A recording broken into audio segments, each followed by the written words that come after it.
Hello, everybody. Welcome back to the Jazari Qual Show. Jazari here with my co host Tommy, here for a weekly wrap up to discuss this week's headlines and viral moments.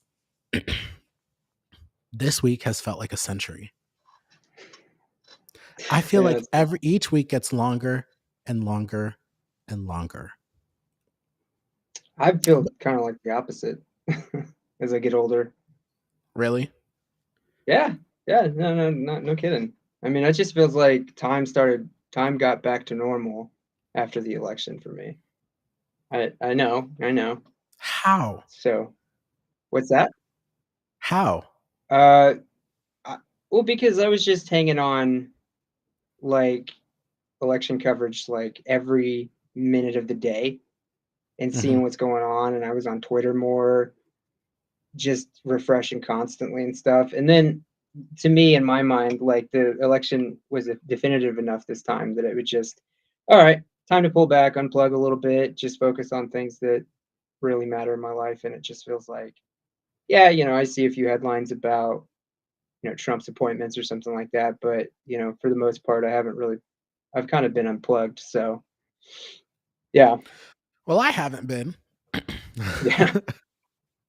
No, I think that the chaos that surrounds this man has started already. Especially Mhm. at first, I was like, it's kind of too quiet. Like they are the quietest that they've been, because it was a lot of news up until the election.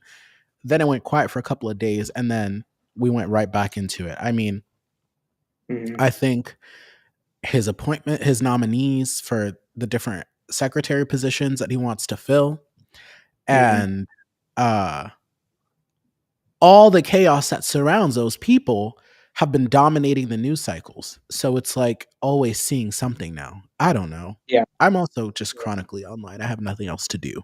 So, Yeah, and that's what I mean. I kind of pulled back a little bit. I'm not refreshing Twitter all the time to see if like there's a cataclysmic shift in the election or something like that. So I'm probably spending a lot less time on the internet and a lot more time touching grass, as some people I, say. I did join Blue Sky at Jazari Qual on Oh, Blue Sky. yeah, Uh, nice. just because Twitter updated their policies. I don't know if you saw that, Hmm. to where it's like any disputes have to be brought to like a Texas court in a specific county. Like it was really weird. So a lot of people have left Twitter for Blue Sky. Yeah, I could be wrong, but I saw that Blue Sky was getting like 500,000 people every day. nice. Oh shoot, Yeah, I sorry. saw that conservative people were like really mad that they can't just go online and spew BS like they can on Twitter. Like I Mm. saw that like a headline or something. And I thought, well, that's hilarious. It's like, yeah, I mean, Elon Musk bought Twitter to turn it into a conservative cesspool.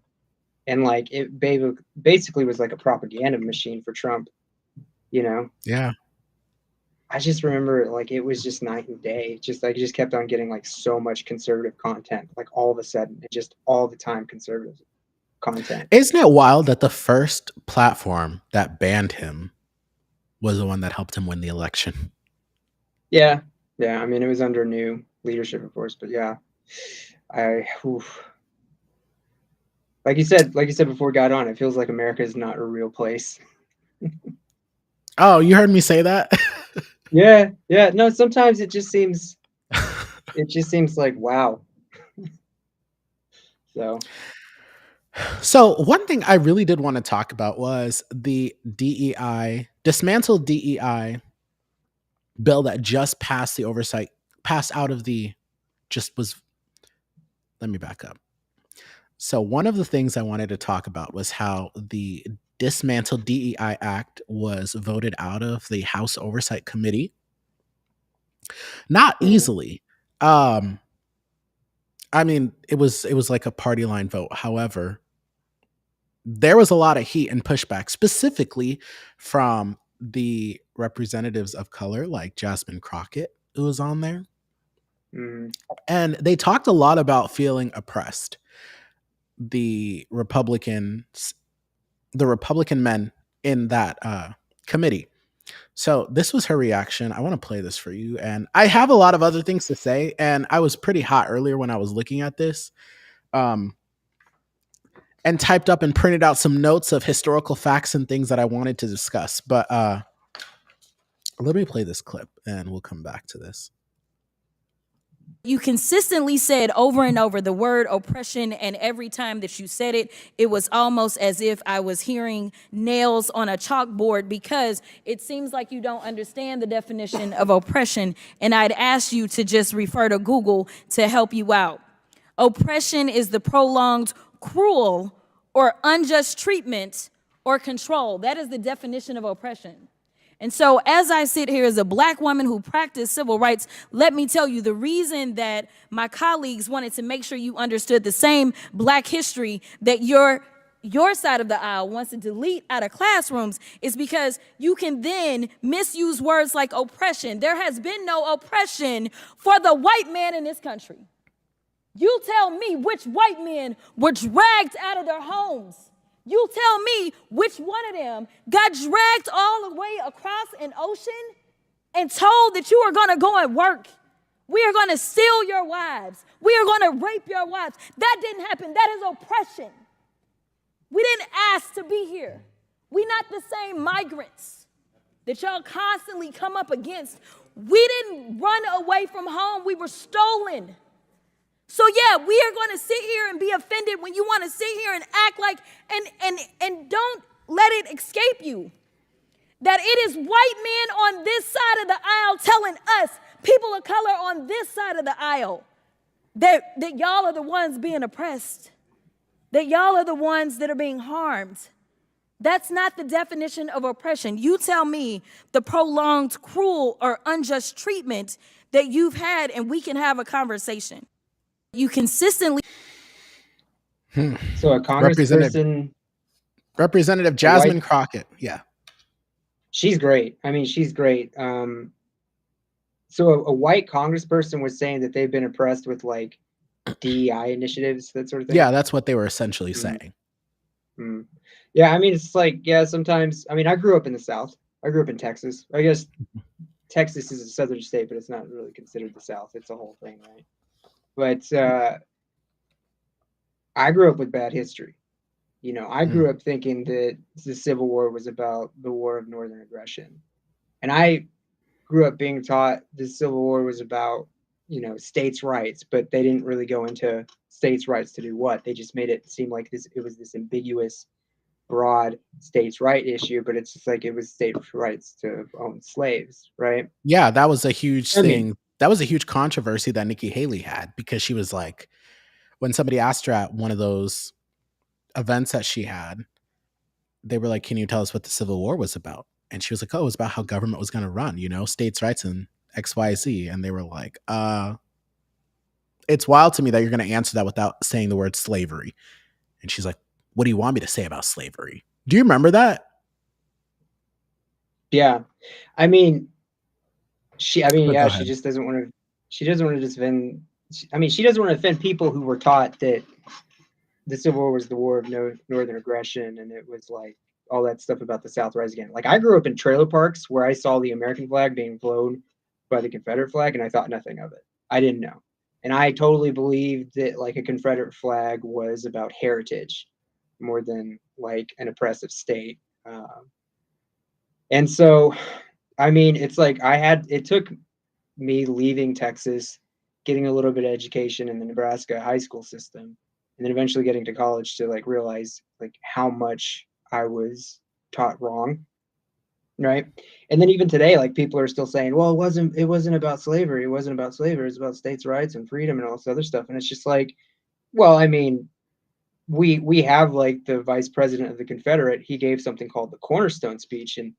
And like part of the Cornerstone speech, it says, our new government is founded upon exactly the opposite idea of racial equality. Its foundations are laid in cornerstone rest upon the great truth that the Negro is not equal to the white man. Like, you can read the people who were leading like the Confederate effort, and you can read what they were saying at the time, and you can look at their state constitutions after the fact. It was clearly about slavery.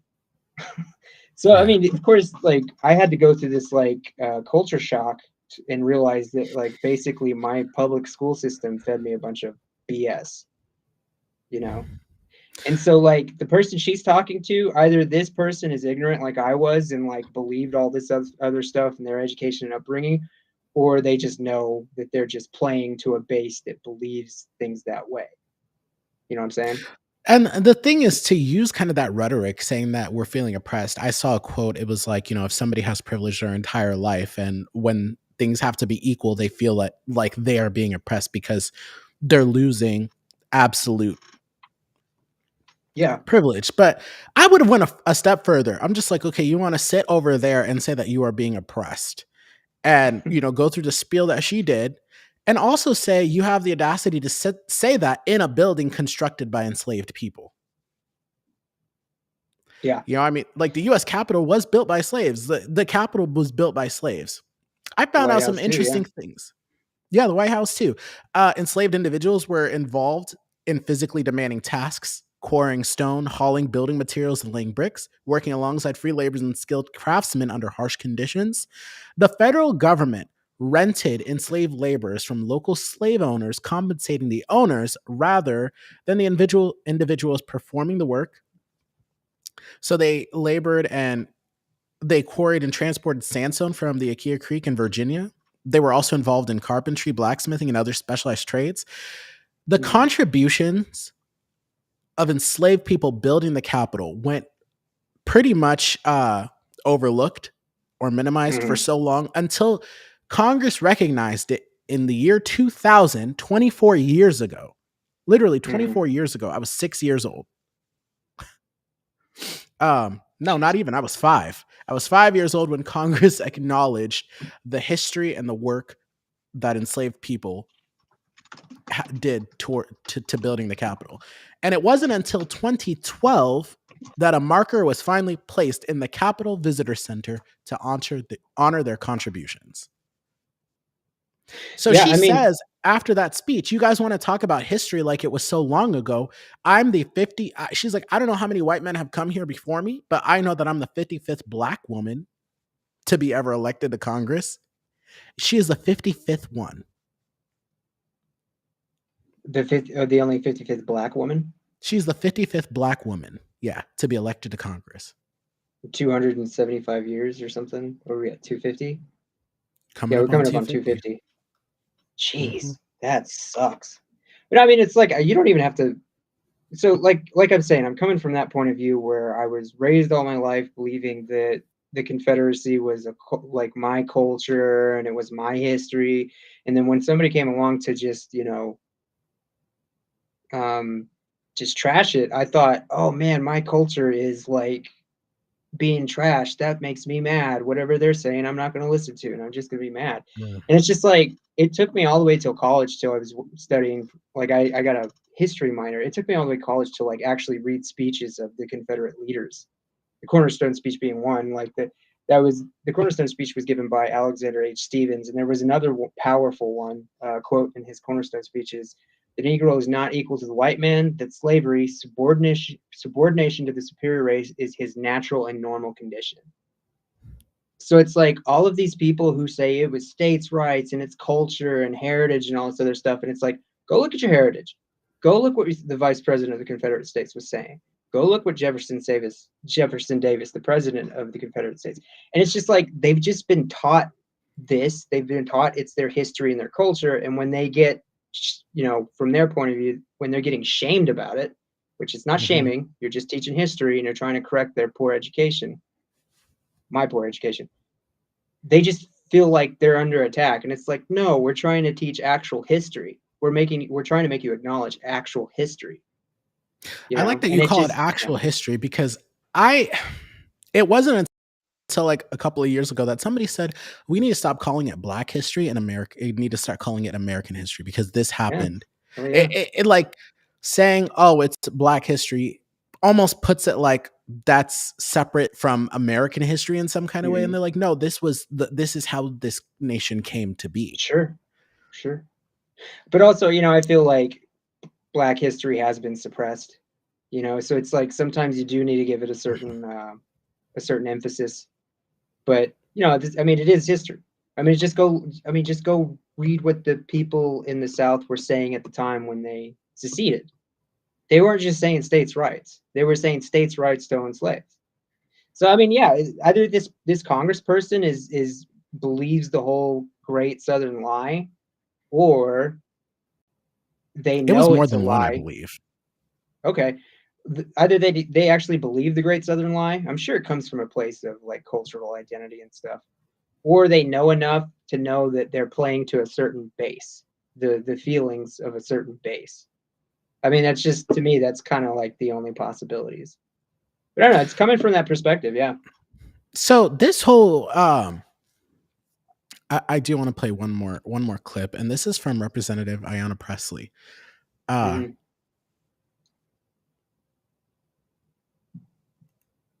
And she talks about how people keep trying to use Black historical heroes against Black people. So Mm-hmm. I saw this when I was in DC for the anniversary of the overturning of Roe v. Wade. Martin Luther King Jr.'s niece was there. She's a pro-life activist. But like all these hosts from the Daily Wire, like celebrities up there giving speeches, Oh, and to quote Martin Luther King Jr., it's like trying to like use his legacy and what he fought for as a weapon against Black people. Listen to this. Mm-hmm. And I'd also just like to take a personal note of privilege to say, please keep Dr. Martin Luther King Jr.'s name out of your mouths. Yes. Your perversion of his words and his mission, when his children have asked you to stop invoking his name and perverting his work when he was a proud and unapologetic Black man fighting for equality for Black Americans and all marginalized people. So his family have asked all these lawmakers to please stop using our father's name like that. What he stood for is not what you guys are trying to weaponize his legacy against Black people for.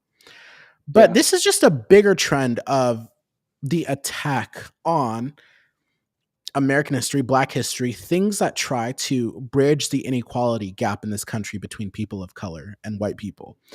I want to share this screen to talk about really quick. We can come back to it later, but I want to talk about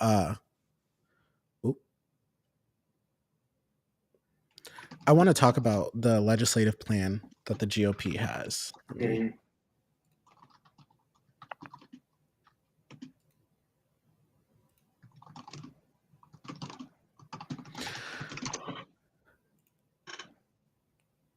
So some of these eliminate funding for DEI initiatives and the subsequent administrative positions.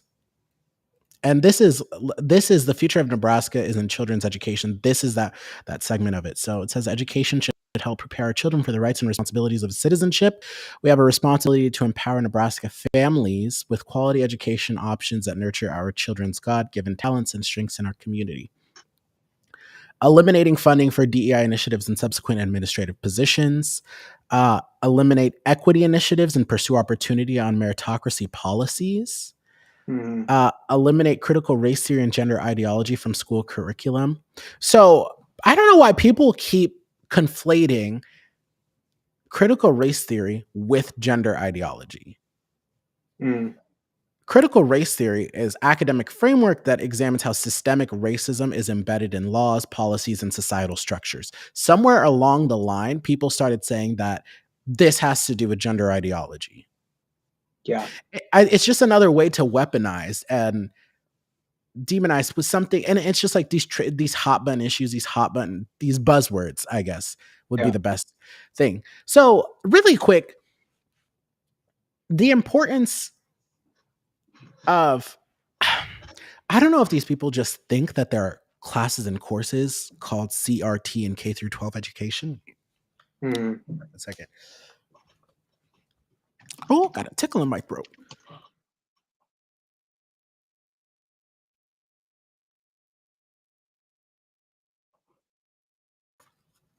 But I've never seen it. So working in education and also just being a product of the K through 12 education system here in Nebraska, I've never seen that kind of stuff. And even the classes that I did have that talked about American history and enslaved people in this country, it wasn't that like deep. It Yeah. didn't go into so many more details. It wasn't until I got to college and I majored in journalism and minored in English. And I remember in one of my classes, and it was an elective that I chose, it was an English class on literary works by 19th century authors. And there was books talking about the history of Black women throughout the country, uh, and their contributions to America, and the things that they went through during their time of being enslaved and on their way to freedom and stuff. So that was much more, in depth things like that. I was a senior in college. Like there were a lot more details.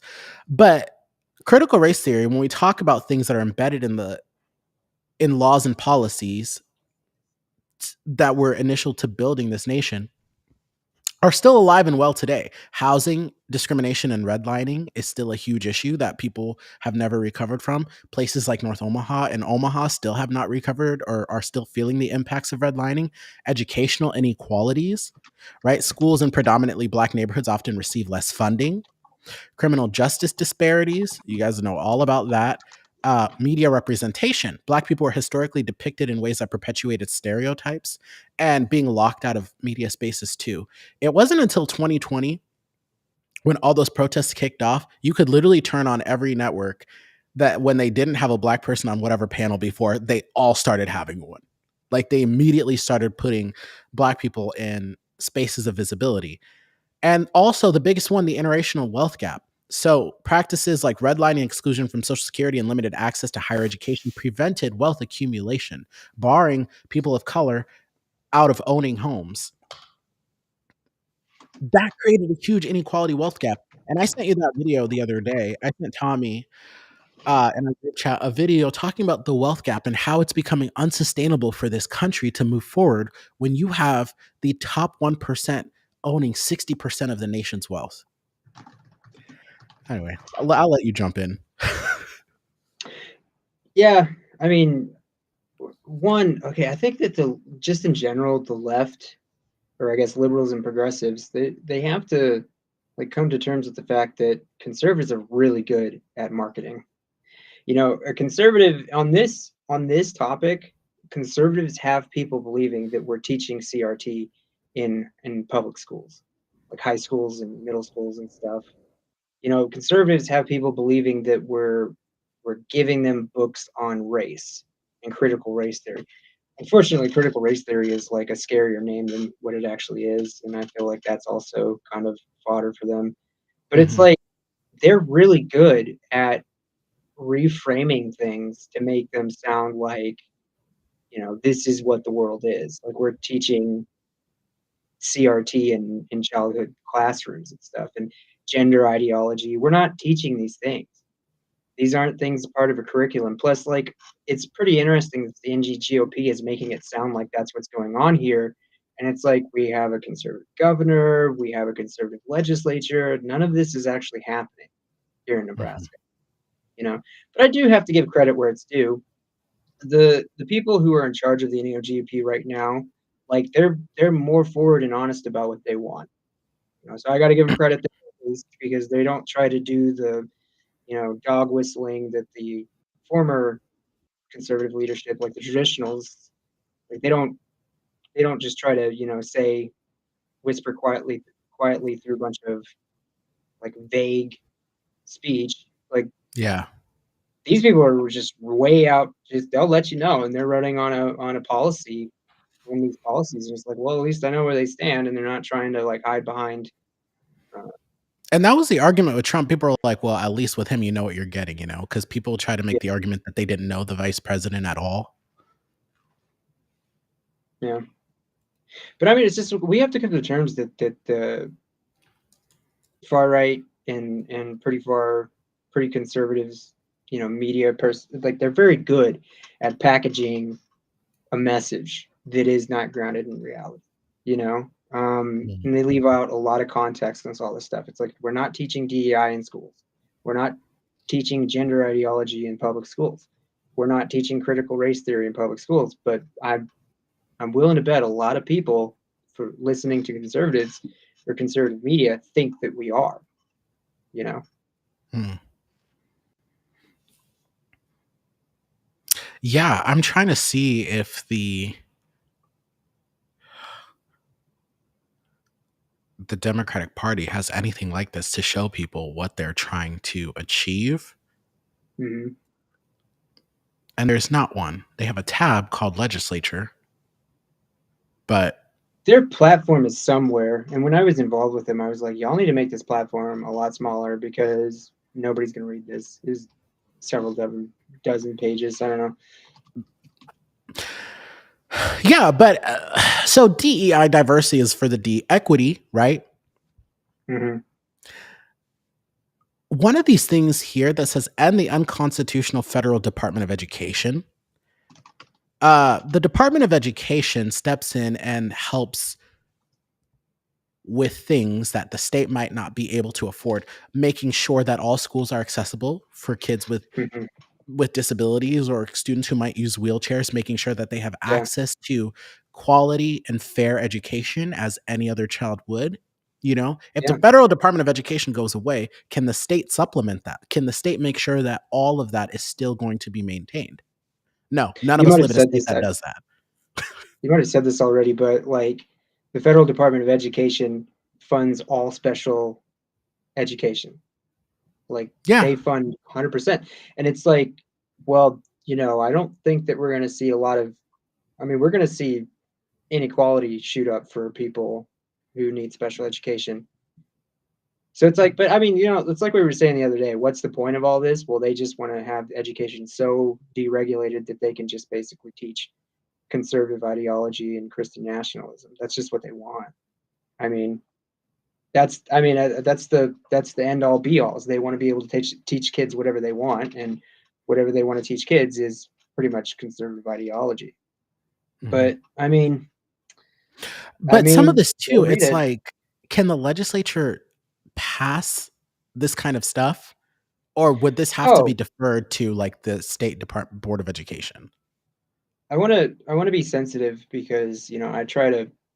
Okay, let me put it this way: where the NEGOP is today, the people who put out this platform, they're not at Mhm. all aligned with like their elected officials, or like the traditional Republicans who ran the NAGOP before summer of 2022. So Mhm. there's probably a few senators in the legislature who read this and they go, yeah, I want to do stuff like this, but most of them aren't, you know. Mm. You saw like the Ricketts acolytes, they departed the Yeah. NEGOP administration in droves, and they took all their money with them. I don't know how it's been lately, but at one point the Nebraska Democratic Party was raising more money than the NEGOP, and I think that Yeah, I remember that. there's going to probably be another struggle for party control in 2026. But these people, I got to give them credit. They're pretty well grassroots organized, at least as far as their party goes. So I don't think that they're going to lose control in 2026. But for the most part, you're not going to find many senators in the legislature who read that platform and go, let's do this. That's what my party wants. Let's do this. And the same thing can be said for the Nebraska Democratic Party. There's a Yeah. kind of a unique insulation between our legislature, our legislators, and the political parties. And it's because we have open primaries, and we don't have, um, our legislature is basically apolitical. You don't have majority or minority whips, that sort of thing, or majority and minority leaders or caucuses. So for the most part, like here in Nebraska, we have like a unique insulation between our elected officials and the parties. So that's why we got to try to keep our nonpartisan tradition going. But for the most part, I'm gonna just be honest with you and put it bluntly. Most Republican senators do not care about the NEGOP right now, and they don't care about Mm. this. They don't care about this platform. But Yeah. maybe they can be And I bullied mean, into the it. stuff too, it's that like I know some people are not a fan of like the rule changes that they want to Mhm. propose. I mean, well, lowering the cloture vote to 30 Mm. instead of 33. Require open and transparent senator votes when electing legislative committee chairs. Yeah. I don't know if anybody would be a fan of that, because I think the positive thing about having like a secret ballot is you can truly vote for the person that you think would do the best job. Yeah. You know, Yeah. and I saw that like when this last session earlier this year, when they were picking chairs and vice chairs, some Democratic senators got more support than others. That's all I'll Mhm. say on that. But so yeah, so being able to just vote for the person you think, like, you know what, like, we might disagree on things, but I think they would actually do a good job in this role, for the betterment of Nebraska. And they also, and this platform says they want to make the unicameral partisan body, so voters know their senator's party allegiance. That's a direct quote. Mhm. I don't Can I know. go into that? Hmm? Can I go into that? That's one of Yeah, my go ahead. number one pet peeves is how, and this is a bit of a rant. Feel free to cut me off if you feel like I'm ranting too much, but the word nonpartisan is often misunderstood, and it actually, the meaning changes based on some of its whatever situation you're talking about, right? And Republicans know that, and they like try to like confuse people. The fact that nonpartisan is a misnomer, and we Mm. use it interchangeably with different concepts. So the three main ones are nonpartisan legislature, nonpartisan primary, and nonpartisan registration, right? They are Mm. not at all the same thing when you're discussing them in those situations. When it comes to registration, it might as well be called independent. That's what it means. That doesn't mean we have an independent legislature and independent primaries. When it comes to primaries, a better word for it would be open primaries, right? And then when it comes to nonpartisan legislature, a better word would be apolitical. That's how you like explain that really quickly. Now, what Republicans like to do is they like to like confuse people with the fact that we use nonpartisan to mean several different things at once, or for several different situations, by saying we need to go back to partisan primaries because then that'll take us back to a partisan legislature. And it's just like that's not how that works. A nonpartisan primary is not what makes the legislature nonpartisan, because it's like an open primary doesn't make the legislature political or apolitical. We have open primaries across the country, but we have partisan legislatures. So I mean, it's just like they're trying to tell you that like we need to get rid of these open primaries and go back to like Republican and Democratic partisans. And I don't think we've ever actually been that way. I think we've always been nonpartisan. But like that's the important thing. Like they say we need to go back to partisan primaries because we want to know who the Yeah. Republicans and Democrats are. Here's the thing, like there's open primaries with D's and R's next to candidates' names. They're still open primaries. They're still nonpartisan primaries. And like people have advocated on kind of defensive changes. And one of the things I would really love to see is for our open primaries for part to get into the legislature. I would love to see D's and R's. As long as they're running together in the same primary, I would love to see political affiliations. And that would not make it partisan. What makes it partisan is only Republicans can run in the primary for their nomination, only Democrats can run in the primary for their Mm. nomination, that sort of thing. So it's like it's really important to educate people and say like, hey, nonpartisan means different things, and people try to take advantage of that. Because even like Nebraska Public Media says, every time they talk about how there's a Republican or Democrat in the legislature, they say, although it's officially nonpartisan, it's just like nonpartisan does not mean no partisans. It just means no partisan control, right? Yeah. So like they're trying to confuse people there and take advantage.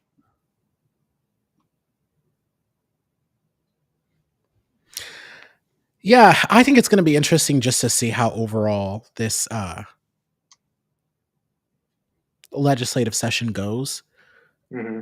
You know, like you said, there's probably a lot of Republican senators that don't even look at this or will not even, Mm-hmm. try to feed into some of the culture wars that this is truly actually about.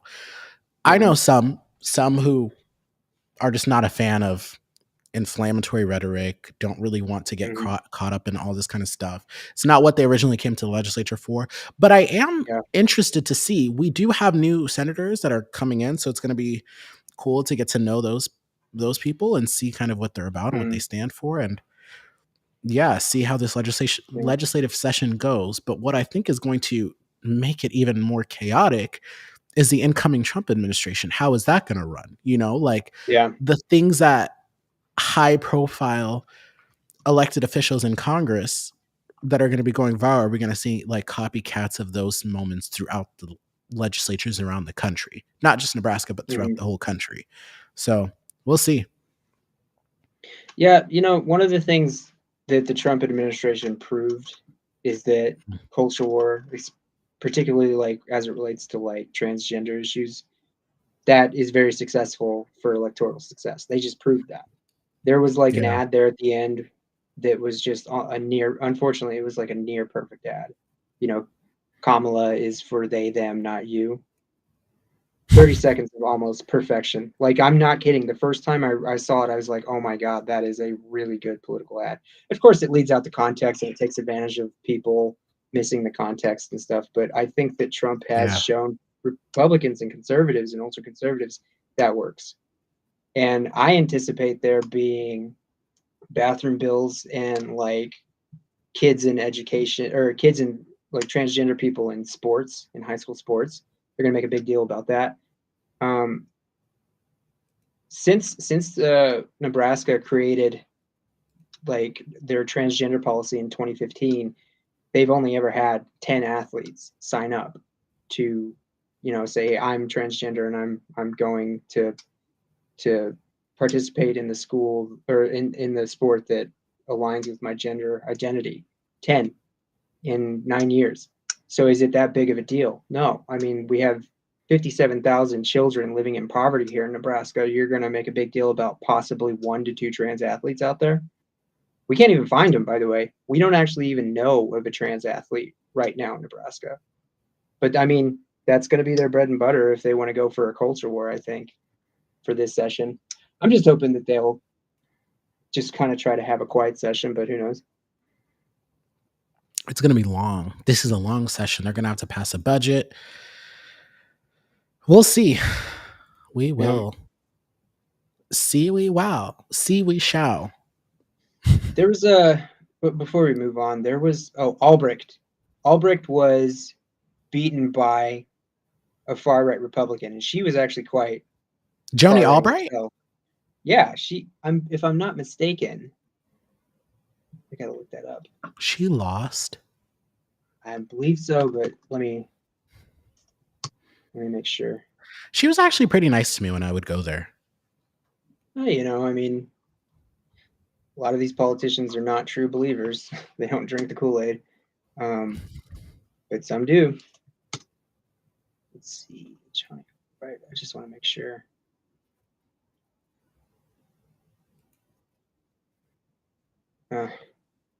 Okay. I must be getting this wrong, but she was term limited.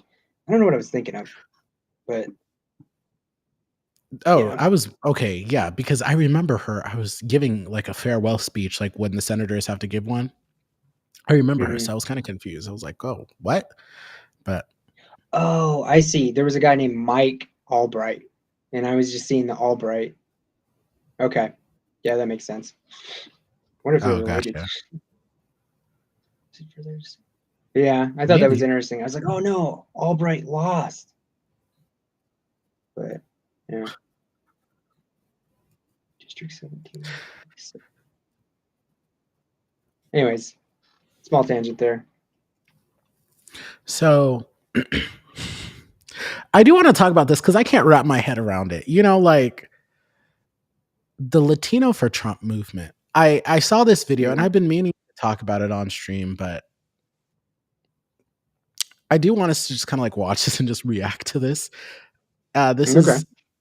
This was a video from NBC News. I think it was. I'm not 100% sure which news outlet because I saw it in CNN originally, but now I'm seeing it's on CNN. But I think that, or NBC, I think that this video has just been used as different like points of discussion for these anchors. Mm-hmm. Let me.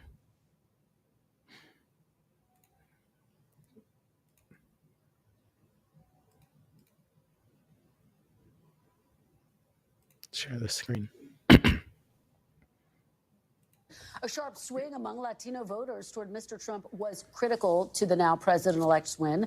And the number one issue driving that shift, the economy, according to exit polls. NBC's David Noriega spoke with a family in Battleground, Nevada about why Latino voters shifted so significantly toward Mr. Trump and why his victory is giving them hope for a better future. No, not right now. Mario and Mireya Alvarez found the American dream in Las Vegas. Would you like some coffee? They came to the U.S. from Mexico and Guatemala in the 80s. With his job in a supermarket and her job in a casino, they bought a house and raised 3 children. Now they wonder if their kids and grandkids will inherit that dream. Is it still possible to do that for the younger generation? That's my main concern right now. What's going to happen to our new generation? Nowadays, they're not even able to move out of their houses anymore because everything is so expensive. Life wasn't expensive as it is right now. We first met Mario back in February when he was seriously considering a vote for Donald Trump. He was undecided with previous votes for George W. Bush, Obama, Hillary Clinton, and Biden. At the last minute, he broke for Kamala Harris.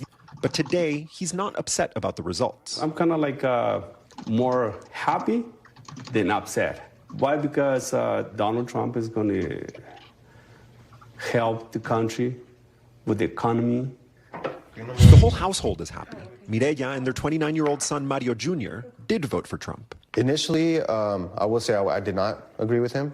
And then I started seeing that he was not afraid to speak his mind. And I noticed that he was not scared to say what he felt, regardless of what people would say. And I think I respect that about him. So you...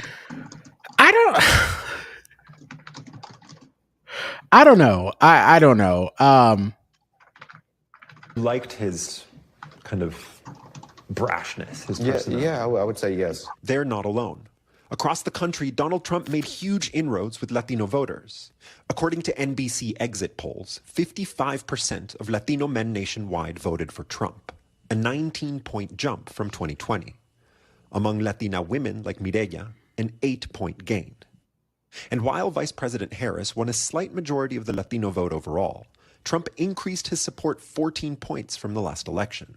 The top issue among Latino voters, like it is for the Alvarez family, the economy, with immigration a distant fourth. Mario and Mireya both crossed the border illegally as teenagers, but became citizens under President Ronald Reagan's amnesty. They see themselves as different from migrants crossing the border today. In what way do you think they're different? The people that are coming here are the criminals, you know? The ones that did something bad in their country, they're running away from their law. Despite having... Ma'am, how do we know that you weren't a criminal?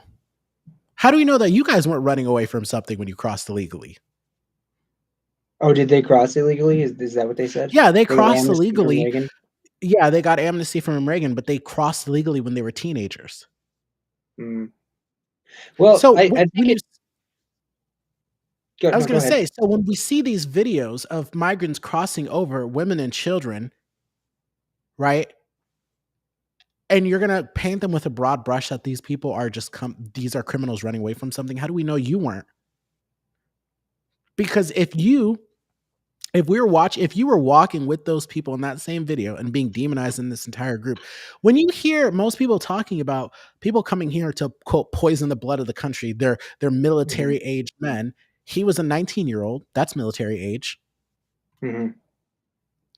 What were you going to say? Well, I think that it should be said now that we're a few weeks away from the election. Like more analysis has come out to actually contend with this fact that okay, so it's been shown in like exit poll data that like the Latino voters like shifted towards Trump like by massive margins, but we've actually seen more analysis come out saying that actually the exit polls got it wrong by about 10%. Like Wisconsin Examiner, I'm sure maybe that's related to Nebraska Examiner. Let's look. Yeah, their website looks just like it. They put out a do you want me to share? It's kind of interesting. Yeah. Hold on. Click share screen. Yeah. So like we've gotten information after the fact that's saying, wait, the exit polls might have been off. And like this one that says that like Latino men said they voted 56% of Latino men voted for Harris compared to 43%. You know, so this findings from the 2004 American Electoral Poll. Well, what does it say about battleground states? I mean, the long story short is like we're getting information after the fact that might be better than exit polls because sometimes exit polls are like way off, right? Yeah. It's there's like now this contention that okay, more than 6 of 10 said they voted for Harris among all Latino voters, compared to a little over a third chose Trump.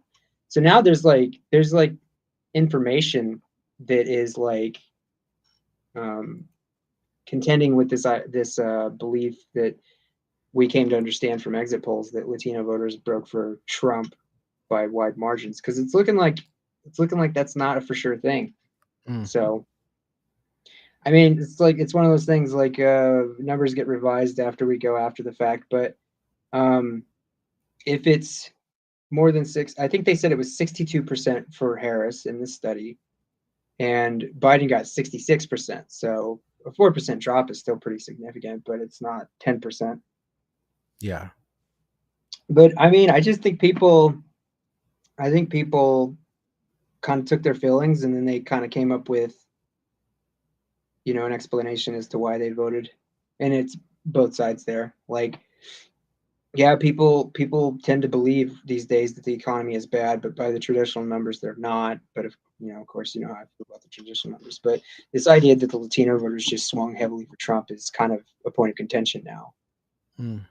So, yeah, but I mean, I'm just interested in like hearing about how they talk about this, and we'll get to it about how like they don't see themselves as different, like calling for mass deportations. They don't see themselves as they see themselves as different than the migrants that are coming because those people are criminals. Those people are coming to destroy everything here.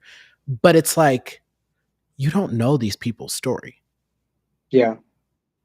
I mean, I'd have to see the information on like what these people actually believe about because like in reality, like illegal migrants actually have lower crime rates than nationalized immigrants and natural born Americans. I mean, somebody coming from, you know, this over the border, typically just looking for a good life and they want to keep their heads down and they don't want to cause any trouble. But you know, the conservatives are very good at spinning, because like Laken Riley. Yeah, I mean, if you think about it, if there are what was the number on how many migrants crossed over? Oh, I don't know. It was so confusing during the election because you were getting so much information that was probably inaccurate. Let's say, I don't know, let's say 100,000 crossed over this year in the last 12 months. Would that be a fair assessment? I can try to look. So, whatever that number is, you mean to tell me every single one of those people are running from a crime they committed? Yeah. Yeah. Past 12 months, U.S. Customs and Border reported approximately 2.7 migrant encounters along the U.S.-Mexico border, marking the highest total in the nation's history. ABC News. You said how much? No, 2.5 million? 2.7 million migrant encounters. Oh, wow. Okay. So you mean to tell me all of them but are running from something? Includes, yeah, right, or a vast majority. No, most migrants are not wanting, they want to keep their heads down and they just want to work a job. Their rates of crime are lower than legal migrants and natural born Americans, you know? But I mean, you know, like I said, the conservatives are very good at marketing. They took like, you know, the death of the murder of Laken Riley. You're aware of that story? Explain it to me. So Laken Riley was a college student in Georgia. She was out on a jog and she got murdered by a migrant who crossed the border illegally. The migrant was like, he was actually like detained at the border, but then, you know, everybody needs a court case to be deported. So he's kind of just it's the catch and release situation and pending his court date. So then he like moved all over the place, New York, other states across the Eastern Seaboard, but he ended up in Georgia. And then just one day, for whatever reason, he got up and decided that he wanted to go, essay somebody. And he came across Laken Riley, and it looks like she fought because his DNA was under her fingernails. But then he just killed her. He murdered her, because she fought back, I guess. And then it was a pretty open and shut case. They were able to find him, DNA, all this other stuff. But here's where I made the case that conservatives are very good at marketing. They turned that into a field day, and they did it for months, over the course of months. Like during the last presidential State of the Union address, like Marjorie Taylor Greene heckled him, saying, say her name, and he was like, he said her name. He unfortunately called her Lincoln Riley, but it's Laken Riley.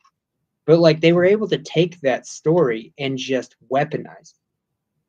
And what's kind of ironic is when there's a school shooting, Republicans are the first people to say, well, we can't politicize this. Let's not use this as a political tool here. That's shameful that you would do that. Every school shooting is that way for Republicans. That's their go-to talking point.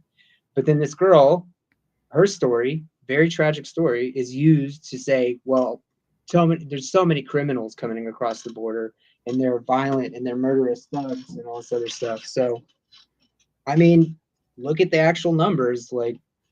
They aren't committing crimes at high rates compared to natural born Americans and legal immigrants.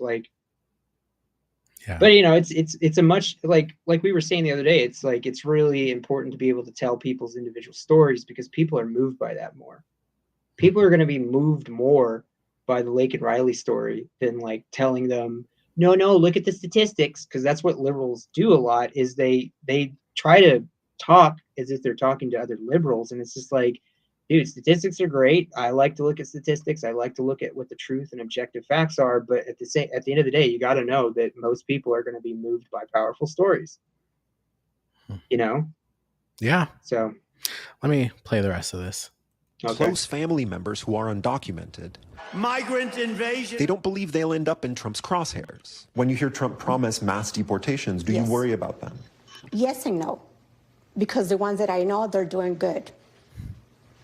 They're not breaking any laws. I believe he's going to start deporting all the bad people. Trump won over the Alvarez family, and many like them. Whether the economy improves and who exactly he chooses to deport may determine if he keeps them. My family is Latino, and a lot of them are immigrants. But at the end of the day, we're American. I have some bad news for you guys. He does not like any of us. People of color, he does not like any of us. And so I've seen a lot of takes that Black people have said about all this kind of stuff. It's look, like you were saying, the exit polls probably didn't have it all the way right because more numbers are coming in. But it's one of those things to where it's critics of Latino voters say, and I've seen this video from other Latinos in Florida saying that it's not surprising to them because they don't see themselves. They see themselves as white, they identify closely with that. So the thing is, when they say oh, the ones that I know here are not doing anything bad, they're doing good. It doesn't matter if you're undocumented. Like I said on the other stream the other day, his new border czar said, if you crossed illegally, that is a crime. You're going to be deported. So it doesn't matter that you're doing good here and that you didn't get in trouble while you've been here. Simply crossing over was a crime to them. Mm-hmm. And so when they start rounding people up, and this is when Black people were just when they start rounding people up, don't ask us to come protest. We're not going to be on the front lines. Don't call us when this happens, because allyship is transactional. Well, I said, we now have numbers that contest the fact that Latino voters, the belief that Latino voters voted forcefully for Trump this time, but also we are white. Us Hispanic people, we are European in descent, and Hispanic and Latino is an ethnicity, but according to the United States government, we're also white. So we still identify with our Spain heritage. So we don't consider ourselves that distinct from a Caucasian, American whose roots are in Europe. like Northern Europe. But would you think Trump would look at this family and say, you guys are Americans? Will they flatter him? Because, I'm pretty sure Trump has a lot of bigoted, but like he loves anybody who knows how to flatter him, But the thing is that these people aren't going to have direct contact with him. When all of this happens, it's not like you're going to get a chance to go in front of Trump and plead your case. You know what I'm saying? Like, sure, but I mean, you said that they were naturalized. And I know there's some people saying, well, denaturalized Stephen Miller. No, what I'm saying is they said they have family members here who are illegal immigrants. Sorry. Yeah, I mean, I don't know. I don't really think Trump is going to be able to move heaven and earth like he says he can. But let's say it did happen. Yeah, I think they would have some regrets. And then, we're already seeing people who are regretting, the internet searches for, can I take my vote back? What is a tariff? Like what's Trump's plan on immigration and stuff, that sort of thing. But like I said, it's like we got more of a definitive answer about Trump in this election than we did in the previous two, I think. And we're gonna figure it out if that's what people wanted. And while I preach like strategic caution, like it looks like it's. Can you pull up those statistics? Statistics on crime? No, not on crime. The new polls that you were saying. Oh, so yeah. Do you want me to? So there was a. Do you want me to give you the link or something, or? Yeah, or if you can pull it up. Like if there's like an updated graphic. Let's see if I can find a graphic, because they linked to. Okay, let's look at this. This is the study they linked to, the poll they linked to. Did you vote for Republican candidates? Or no, that's not right. That's not the right one.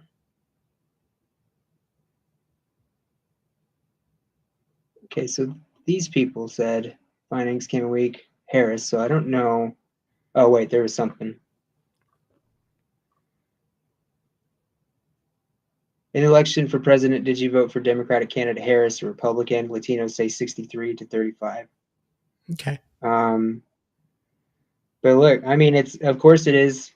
Do you remember Charlemagne the God was like, hey, Harris, why are you lecturing us and other minority communities? Why don't you go lecture white folks? But yeah, when is Hillary Clinton going to go out and start waving the fingers at white women? Yeah. I don't like Bill Clinton. I think he's one of the worst politicians that's ever. No, I said Hillary Clinton. I know, but I'm also saying it's like, why don't you go get Bill Clinton to go shame some white guys, Mm-hmm. And like, I mean, I looked at those exit polls and I drew conclusions and stuff, and now I'm like, well, maybe I just didn't know what I was talking about, because it's looking like maybe I was off. I think we all were off if everybody was reporting off of those numbers we were getting in at the time. But also when they keep talking about only 70% of black men voted for Kamala Harris, like, dang, 55% of white folks voted for Congress people. And it ended up like Republicans look like they're going to lose like 2 seats in the House. They're going to, anyways, I'm going to turn this off because it's just shuffling itself. But yeah, I mean, now we're looking at numbers. We're seeing, what did they say about the black community? 85%. That's pretty much where the black community votes for Democrats. So, I mean, I think if these numbers are accurate, now we need to revise our assessments and say, well, okay, it was white people again. Well, now that we have some updated numbers, right? Like, Harris is at 74.3 million. Trump is at 76.8 million, which is 50% so far. I think there's probably still maybe a few more coming in, but I think this is probably where we're going to land. No, he did not get a majority of the votes because you got Chase Oliver, Jill Stein that took. But when he says that the majority of that I got, I don't know, somebody else said it better. I mean, I'm thinking like liberals are trying to say like, well, he got less than 50%. And it's like, yeah, well, it's our imperfect electoral system. He got the most votes. At this point, you can't, I mean, it's not the same as it was in 2016. In 2016, we could say definitively, like, he did not get the majority of voters. He did. And did Hillary even get? I don't even think Hillary got 50%. But I mean, it's like now I feel like idiot because now I'm seeing the revised numbers come in and like all the wild takes I had right after What? the election. Okay, so it looks like Hillary got 48.2%. So where you at, liberals, on that one? I'm a liberal, by the way. I can say that. okay, so Clinton got Nevada. That was the only difference. That was.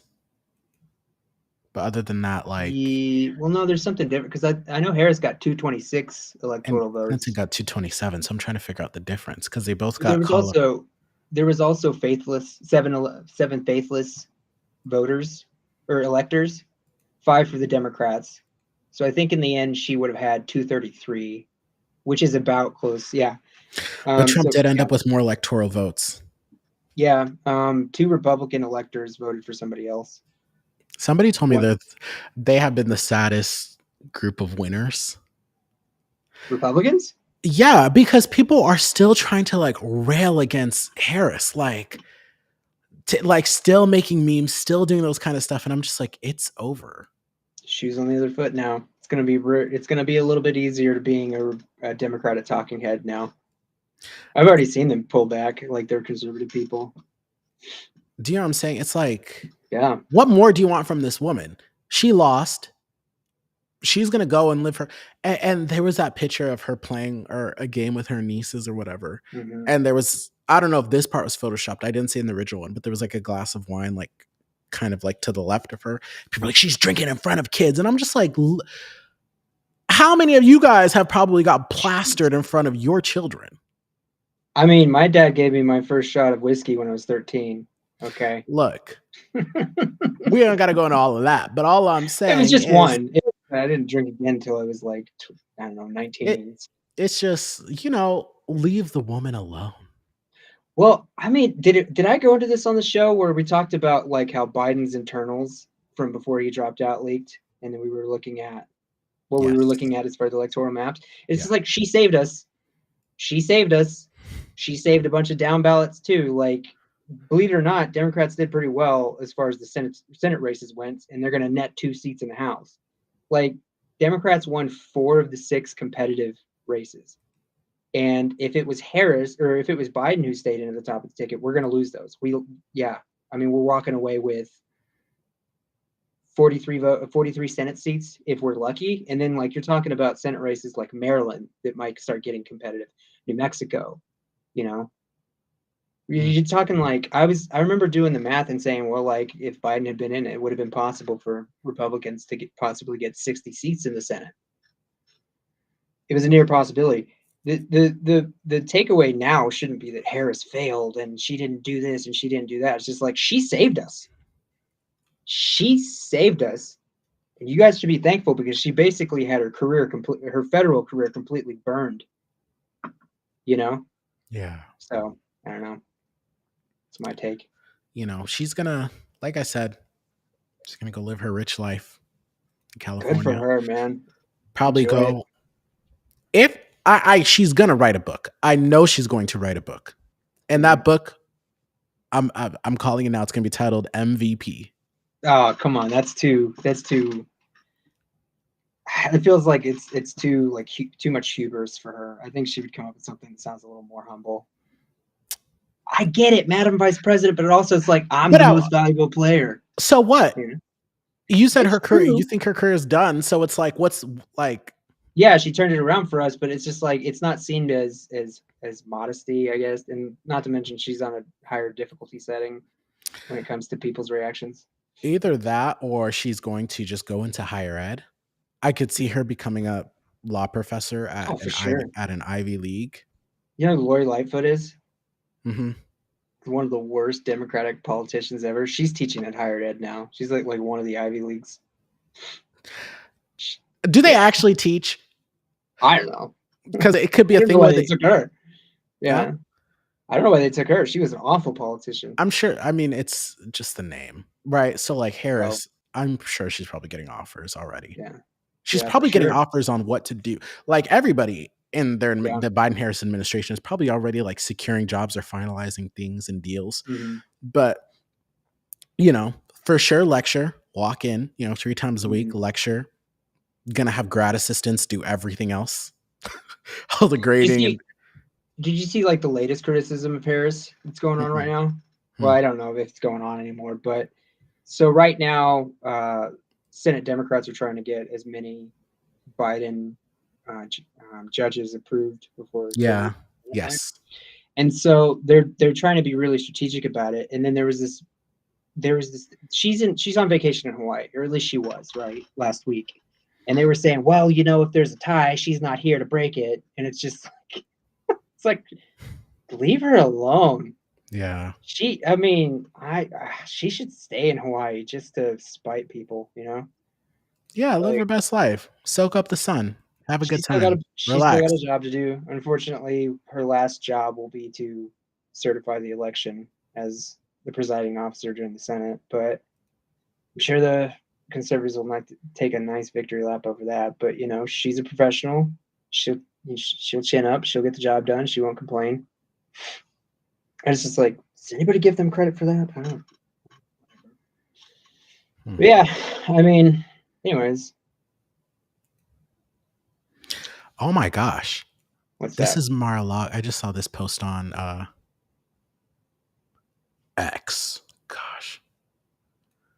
Let me see.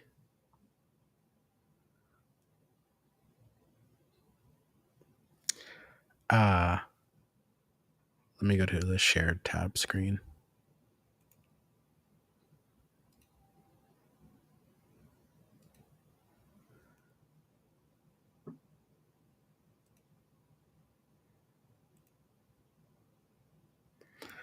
This is Mar-a-Lago in 1985, a 126-room mansion nobody wanted. Then Donald Trump bought it for $7 million. Mm-hmm. But it hemorrhaged money for years until Trump had a genius idea that transformed into a $40 million a year cash cow. I'm not going to read it, but keep off. What was his amazing plan that turned it around? Is that probably that clickbait headline? Like, you got to figure out what the secret was. It's a thread. It says, here's a full story with the thread. It wasn't just any property. Built in 1920 by a serial heiress, Marjorie Meriwether Post. It was designed as a National Historic Landmark. The name means sea to lake in Spanish. Oh, yeah. The Lago, yeah. She willed it to the U.S. government, but they returned it to her foundation because it cost too much to maintain. Thank you for giving us this gorgeous estate, but we're going to give it back to your estate because nah. Like, no, you know what? You keep it. You keep it. She's probably dead at that point. That sucks. Yeah, they gave it back to her estate because she willed it to the federal government. For years, the property sat empty. Nobody wanted to take on the financial burden.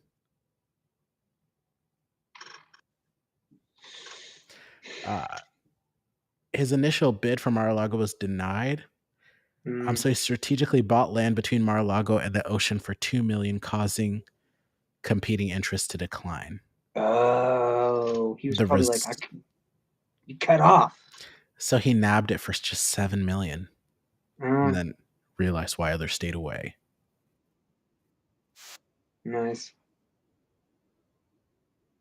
No, while you're looking into that, it's pretty funny because I do follow like some of the conservative talking heads, and they have like, it feels like they sobered up from their like usual hate shtick. Like, they're just going around with anger and all this other stuff. And now that their boy won it, so they're like, well, we have to. They get the papers ready and they start acting more professional and stuff. It's like, yeah, you're gonna have a tough 4 years trying to like. Of course, I hope I'm wrong. What if he turns out to be the greatest president ever? I would love that, but no, because look at the people who he's putting in his cabinet. And Jasmine Crockett did talk about that. DEI, diversity, equity, inclusion. She was like, there are so many other people that I don't like Byron Donalds or Tim Scott, right? Yeah. Who would be infinitely more qualified for some of these cabinet positions than the people he's putting in there. A Fox News host as Secretary of Defense. Yeah, and that guy's a Christian Zionist, so that's the thing I worry about the most. I mean, he has a military background, but yeah, that's that's basically like a job you want like a former 4-star general to do, but there's a case to be made that 4-star generals are men. Who did he name as Surgeon General? Oh, I can't remember. Uh, Wow. He chooses Fox News contributor Dr. Jeanette Nishiwat for Surgeon General. oh, maybe she's like, I don't know, what's her background? You can't just, but yeah, the fact that Well, she that's was why it says on- doc. She has the name doctor. I don't know if that's medical doctor. She served as a medical. wow. She serves as a medical director at CityMD, a network of urgent cares in New York and New Jersey. Who was that one black guy who's a brain surgeon? Why are you laughing? Well, because Carson. I'm looking at, yeah, well, is it brain surgeon? I thought it was like like child brain surgeon. Okay, But so that's even more specialized.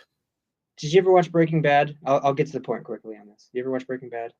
The Saul Goodman character, the lawyer. Oh, on Breaking Bad, you said?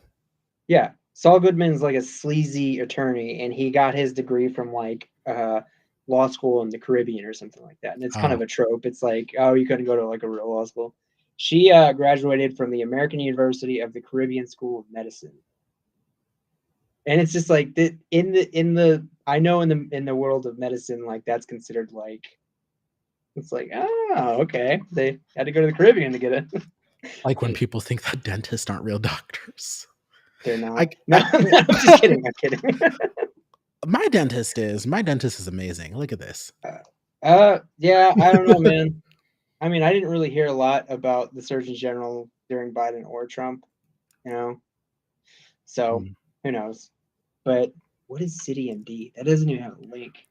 It sounds sketch. Trump's ex-Surgeon General raises alarms over public health threats. Oh, I remember that guy. Far more qualified. But he did pick a black guy to be the urban housing. And then I remember I saw conservatives online. They were just like, see, he's not racist. It's like, oh, okay. You guys really don't know how to have this conversation. I mean, I'm not saying that I'm the best qualified person to have a conversation on race, but like, dude, you can't just be like, my black friend. You can't say that. What?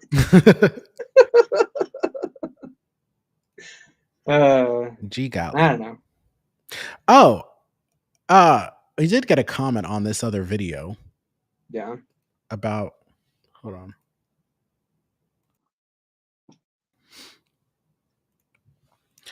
Doge. It says the Department of Government Efficiency. When we talked about that segment on stream the other day, this person says the new government plan aims to terminate inefficient federal jobs, providing affected employees with their full salary for 2 years. During this period, they can take on other jobs.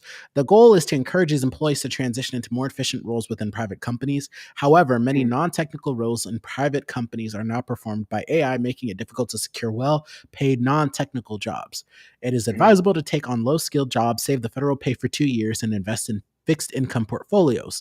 Meanwhile, employees should learn new skills that will enable them to secure good private sector jobs. It is a challenge. It's a typo. Who's writing this? It's a challenging, but also an opportunity window. The choice is yours. Somebody commented on one of the videos the other day. That's not a bad, huh? One of your videos? Well, I clipped the segment when we talked about Doge and posted on YouTube, and they commented. That seems really well parsed out, like too well parsed out. What do you mean? Is that a bot like trying to like tell people? So let's say it's a real person. Okay. That analysis isn't bad. However, I'm thinking about like the services for people that are going to be disrupted. Yeah. You know what I mean? Like, oh, well, we're helping the employees get, a severance package for 2 years and helping them integrate into more private sector jobs. But what about those government programs that affect other Americans? Yeah, like I was in compensation services for the VA for 7 years before I switched to fiduciary services. Let me tell you, man, like trying to let just some private contractor come in trying to help veterans with their compensation claims, that's going to lead to a lot of exploitation. You know, I mean, it's really sad. We have situations where some attorneys will make these really bad deals, or they'll have very exploitive deals with like veterans. They'll say, "Listen, I understand the system. I'm a lawyer. I can do it. You're gonna pledge 20% of whatever you earn for like 10 years from compensation." So Mhm. like, I think the highest amount of compensation you can get per month is like 3,500 or something like that. So essentially what they're doing is a system that should just be able to be navigable by the regular veteran. They're essentially going to be losing 20% of their benefits for a certain amount of time. So it's like, well, it's going to just get worse if we have more claims workers, less claims workers, and it's got to be more of a privatized thing. Mhm. So, I mean, you're going to run into situations like that. If they cut too many jobs, there's going to be a lot more exploitation, and the services are going to get worse. Really funny. It sounds like they're retreating, though. They're saying, oh, they get 2 years to find a different job in the government. That's what happens sometimes when your job is made redundant. The government has to find you a new job within the government. But if they do That's this, yeah. oh, excuse me. So I just it's drilled. pretty different from what they were saying. But if this happens on a mass scale, Mhm. and then now you have to, I think what that person or bot or whoever it was is talking about integrating people into private sector jobs, because the overall goal is to reduce government, right? And Mhm. to cut this and save where they can. So putting somebody else into another government job will just cause other departments and agencies to grow Yeah. while you're cutting Yeah. other ones. It sounds to me like they might have actually started doing the homework for all the things that they were promising, and they're realizing like the laws are pretty ironclad when it comes to firing federal employees. It's actually really difficult. So Really? yeah, I mean, I think they were looking at the Ronald Reagan situation where he fired a bunch of air traffic controllers, just because they did an illegal strike. That's why he was able to fire them. Like it's really hard to fire federal employees for no reason. He just can't just get in there and say you're all fired. So I bet they probably got the lawyers together and they're like, how practical is this? And they're like, you're not going to fire 1 million employees over the next 4 years. It's not happening. But so, I mean, but always look for the signs that they're doing something. But I don't know. I feel somewhat comfortable, I guess. I don't know. Cautiously optimistic. They're going to embrace attrition like they did in 2016 or 2017 to 2021. They're just going to shut off the applications, and they're going to let people just naturally leave the service, whether it's just to find a different job or they're retiring. Like they're going to embrace that. They're going to see the number drop because they're not going to allow any more applications. But they did that during his first term.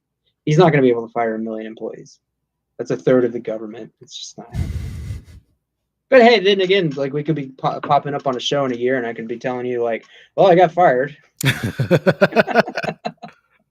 Who knows? Like, I mean, you'd get paid for 2 years though. Isn't that what they were saying? I think from what I'm familiar with, like there's if your job is made redundant, they have to like find a place for you, but maybe they pay you in between then, or maybe they'll like buy you out or something like that. I don't know. I really like my job. I think I do a good job, and I like working for veterans. As a veteran, like I like working for other veterans. It's nice. You were a veteran? I am a veteran, yeah. I just don't talk about it a lot because I'm not like super gung ho Rambo. What branch? Army. Wow. We never talked about how We have never talked about this. Yeah, so I enlisted right after high school, and then I got into ROTC, and then I did that for 2 years, and then I went to West Point for a year. And then, like, when you leave West Point, all your prior commitments are forgiven. But yeah, it's like it's one of those things where it's like I have to not subject myself to a purity test, because we see veterans do that all the time, and they make it in their own heads like, oh, I'm not worthy of compensation benefits or any of that stuff because I wasn't a infantry, I wasn't like Delta Force or anything like that. So it's like I try to, like, where I used to not really talk about how I'm a veteran, I like to say, listen, I'm a veteran, but I'm only a veteran by virtue of being at West Point for a year. But I'm still a veteran. Mm-hmm. And I try to say that, even though it's kind of it's a little cringe to say that, but it's like to say that, like, if I consider myself a veteran, you're definitely a veteran, and you should sign up for your compensation benefits. That's where I come from. But I don't try to advertise it too much, because it is one of those things where it's like it feels sometimes like it's just a technicality. But I mean, just I am a veteran. Like, I went to the military academy for a year, and then I left, and I mean, I have a veteran ID. I have an account with the VA. I mean, I never applied for compensation benefits or anything like that, but it's like one of those things that I've started saying to try to just encourage veterans to sign up for their compensation. So, yeah. Oh, you said it was a huge win that he appointed a pro-union member of Yeah. to talk about that.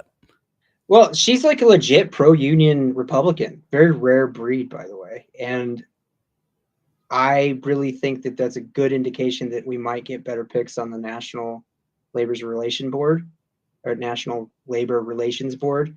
They're the people that, like, they can settle disputes between labor unions and the companies that labor unions, their employees work at. Here's the thing about labor folks, and I love my organized labor folks. I'm part of a union, to be honest. Rank and file labor union members are kind of weird. They would be Republican. I mean, actually, a lot of them vote Republican, and a lot of labor people vote for Trump, even though the conditions are just way different for labor when there's a Democratic president versus a Trump president, or versus a Republican presidency. You just get way more favorable conditions generally speaking, during a Democratic administration, right? Because Republicans, they're more pro-business. They have a lot more connections with, like, pro-business people, and pro-business people don't want, pesky labor getting in the way of their profits. But, like, most of those rank and file labor people would be straight up Republican tomorrow if the Republicans would just be neutral on labor. Just neutral, not even pro-labor, just neutral.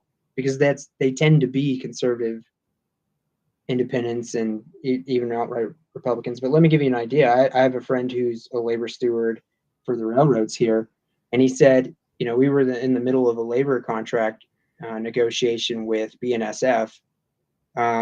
So everything was going fine, I think, because a lot of people didn't really expect Trump to win, maybe. And he said, but as soon as the next day, right after the election, BNSF was like, we're stopping labor negotiations. We're going to put those on hold. Also, let all your boys know that they're going to be working 6 days a week going forward. Like, none of this, like, trying to play nice anymore. They, like, see that the landscape has changed immediately. They see that, like, maybe Trump is going to do the same thing he did in his first administration. Put people on the NLRB board who just don't give labor unions any kind of favorable outcomes. But then this lady comes along, this congresswoman from Oregon. I can't remember her name, but I looked her up, and she's like, she's like legit pro labor, like, Republican. So I'm, like, really hopeful that, like, we're gonna actually see some good pro labor, environment, like, relatively speaking to what a Republican is. But we'll see. There was this guy. He's a labor union head for the American Teamsters. He was the American Teamsters did not endorse. Do you remember that controversy? No. This time they didn't endorse the presidential candidate when they typically endorse. Teamsters? Democrats. Yeah, the Teamsters. Oh, yeah. I know that one. They aren't the UAW, that other guy, UAW. But so this guy was like Democrats really, like, were critical of this guy, the Teamsters president, because he actually gave a speech at the RNC, and he wanted to go give a speech at the DNC too, and the DNC did not invite him. But it's looking like he, as part of, he played it well, because he was one of the reasons why this pro-labor Republican, this lady from Oregon, is going to be the labor secretary, because he just played it well. He's like, Trump, I'm not going to endorse. I'm going to give you some leeway and a little bit of credibility with the labor. Looked like he did. He looked like he played his cards right, I guess. But we'll see. Depends on who he picks for NLRB. I mean, we saw a bunch of labor unions, like, their negotiations broke down immediately after the election, and everything's on pause, and they're waiting for a more favorable environment, which they usually get in Republican presidencies. So, anyways, I gotta get going soon. But hey, you want to finish on a more positive note? Yeah, go ahead.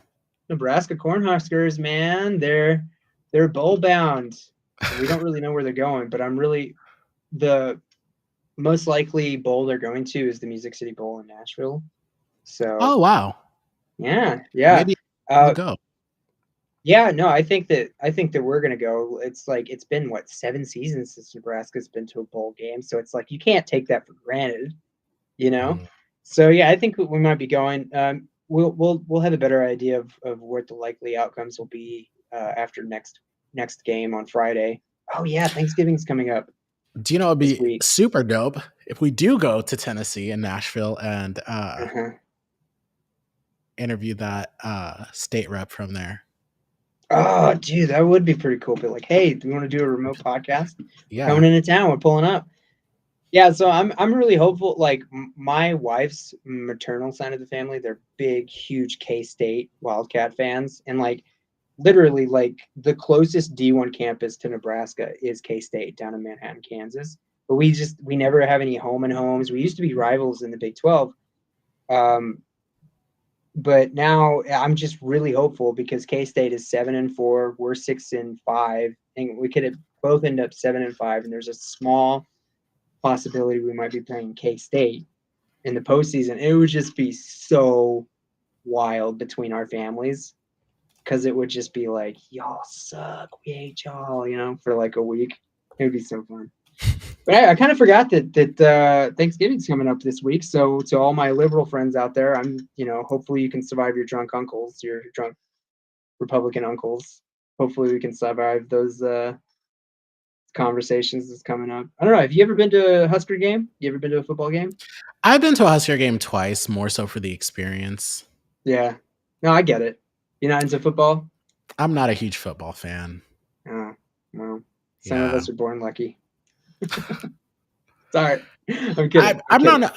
I love watching basketball, but I'm just like not like. You're not really into sports. I'm not really into sports like that, dude. I think of politics like I do sports, like in the very much the same way. That I think that is my sport, politics. Yeah, so, my favorite Supreme Court justice is Sandra Day O'Connor, and she thought of politics like sports. Like she talked about politics like sports. And I kind of just started doing that over the last several years because it like helps remove me a little bit, pulls me out of to look at it as like I'm maybe a sports analyst. Like, yeah, of course I have a team, and when they suck, it doesn't affect me because it's like I can just kind of explain why the Dallas Cowboys suck and just be at peace with it. That's my team, my NFL team. And I feel like I'm there politically. Like, why do the Democrats suck? Oh, I know why. This, and this, and this. And I can kind of live with it a little bit more than I normally would if I was thinking of it more of a cultural identity, Sure. So, yeah, I don't know. Do you like any kind of sports? Are there any sports you like? I mean, I enjoy watching them. Like, I'll watch football if it's on. I'll watch basketball, but I'm not like. Got no teams? I don't have teams. I'm not like super into it. I don't yell at the TV and stuff. Like. Do that anymore? I've just accepted that I'm a huge baseball fan. Like, I'm a huge Milwaukee Brewers fan because I lived there for 3 years. Okay. Baseball is really affordable, No, it is, man. Going to a NFL football game, for nosebleeds, you're paying $300 a ticket.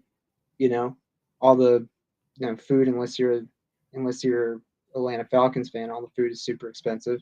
Yeah. All the merch is super expensive. But I mean, when we moved to Milwaukee, they still had Euchre seats, $1 a ticket. And you had to like go get them physically at will call. Like you couldn't buy them online. But inflation being what it is, it went up to $5 a ticket. Still really good. I know, just kind of a joke there. Yeah.